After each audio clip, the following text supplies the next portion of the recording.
Alistair Scott. Thank you, Mr. Chair. Just the previous speaker has obviously some sort of selective hearing. This exemption of a family home does not increase compliance. The increase in compliance is only relevant to offshore purchases of property.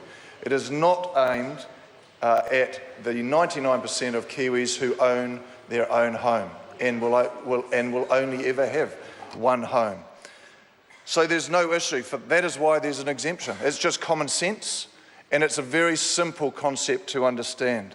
The house with the greatest connection is quite clearly where the person spends most of their time, has their family, and there is case law around where their heart is, Mr. Chair.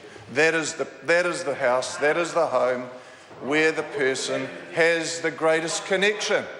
It's a very sensible and a very common sense, and one only needs to think in a practical and reasonable manner to understand what a home is and what home would be of the greatest connection. So, Mr. Speaker, this legislation is not aimed at the average Kiwi person. It is aimed, as the Minister has said, it is aimed at the speculator. It is aimed to gather information so that we can understand who is buying the houses and for how long are they holding them. It is part of a suite of legislation, and we've already talked about the Bright Line test in its first reading.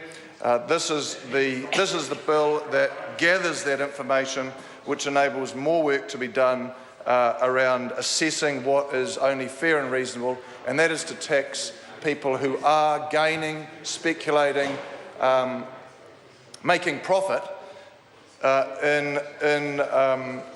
through trading of property. And although that's already in the legislation, it's already in part of the Tax Act, Mr. Chair, this legislation makes it much more clear the intention to tax those who purchase a property with the intention of making a profit. So this is all that this legislation is doing. It is clarifying and making very clear that the aim is to tax those who buy a property with the intention of making a profit, whether they're New Zealand residents or offshore.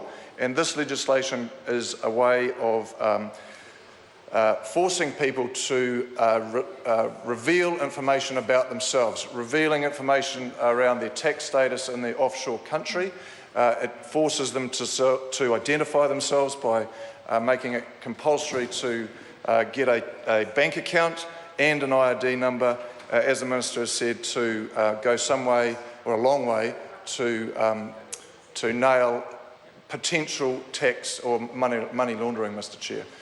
So it's not as complicated as the opposition would make out. It's not as doesn't create the loopholes that are suggested. It's very simple.